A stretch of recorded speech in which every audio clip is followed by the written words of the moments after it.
और एक दिन बैलेंस खत्म और जीवन खत्म। मैं भर जाइए तो हर सांस पर हम मर रहे हैं। आप समझ पा रहे हैं कि नहीं? समझ पा रहे? अलग बात है कि बेटा 20 साल का हो गया, जन्मदिन मनाओ, लेकिन सच्ची बात यह है कि 20 साल खत्म भी हो गया तो मृत्यु भी है। हम हर क्षण मर भी रहे हैं। और 100 साल की यदि उम्र है तो आप 50 हो गए, समझिए 50 साल आप मर गए। तो जो मर रहा है, मैंने जो म्रियमान है, उसे क्या करना चाहिए, यही भागवत का प्रश्न है। बाकी 7 दिन आदि की बात तो आप समझ ही रहे हैं, बार बार आपने सुना होगा। क्या करना चाहिए, इस प्रश्न को भगवान सुखदेव ने सुना।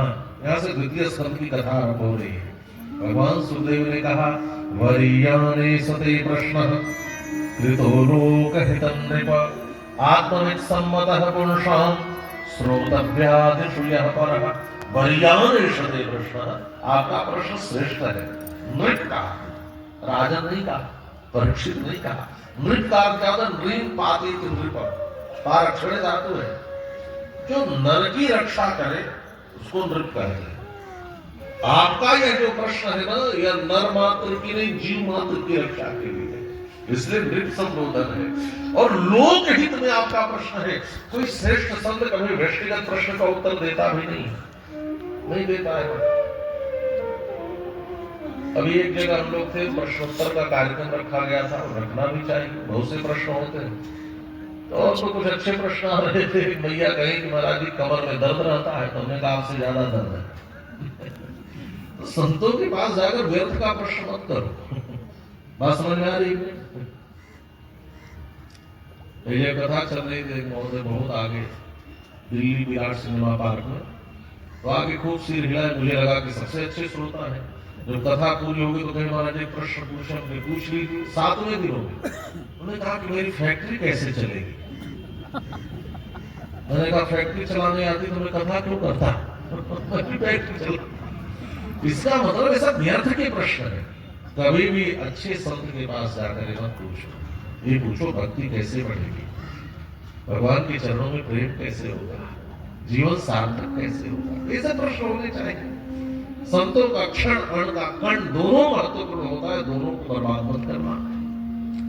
आपका प्रश्न लोक हित में है इसलिए उत्तर दे रहा हूं, ये व्यक्तिगत होता तो नहीं देता, ये समष्टिगत प्रश्न है इसलिए उत्तर दे रहा हूं।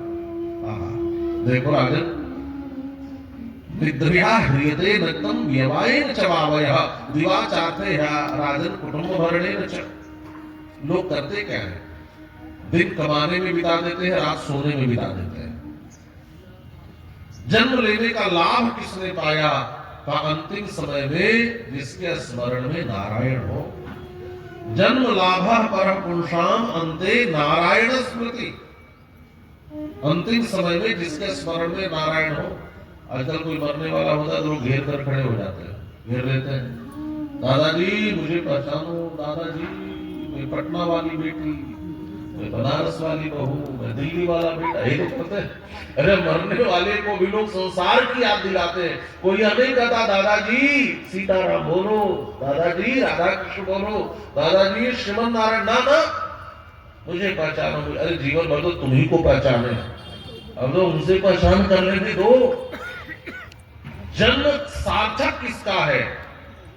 किसी की जिंदगी अच्छी रही हो कैसे जाना जाए? कहा उसकी मौत को देखो, का मौत में क्या देखे? यदि मरते समय उसके स्मरण में भगवान है तो समझना जीवन अच्छा रहा, और नहीं है संसार है तो समझ लेना इसने जीवन खो दिया। बस यही बात सुखदेव जी कह रहे। जन्म लाभ पर हपुंसाम अंते नारायण स्मृति। करते राजन, जानते हो मैं भी पहले परिनिष्ठितों की नैर्गुण्य उत्तम श्लोक लीलया, मैं भी पहले निर्गुण ब्रह्म का उपासक था।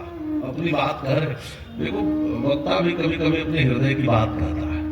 तो भगवान सुखदेव भी कह रहे पहले मैं भी निर्गुण ब्रह्म में परिनिष्ठित था, लेकिन उस उत्तम श्लोक कौन? श्री कृष्ण। उत्तमई भगवत भक्ति श्लोक्यते गीयते उत्तम श्लोका। उत्तम श्लोक भगवान को कहते हैं।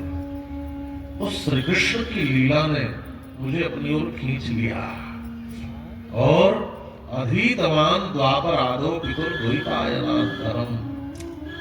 और मैंने द्वापर आदो, अब यहाँ कुछ लोग समझ नहीं पाते कि द्वापर के आदि में मैंने भागवत पढ़ी या नहीं कर रहे। द्वापर आदो यस्य, माने द्वापर हो आदि में जिसके, बात समझ गए, माने कलयुग में स्पष्ट है, द्वापर हो आदि में जिसके माने कलयुग। मैंने भागवत पढ़ी और किससे पढ़ी? पितुर द्वैपायनान्तरम, मैंने अपने पिता श्री कृष्ण द्वैपायन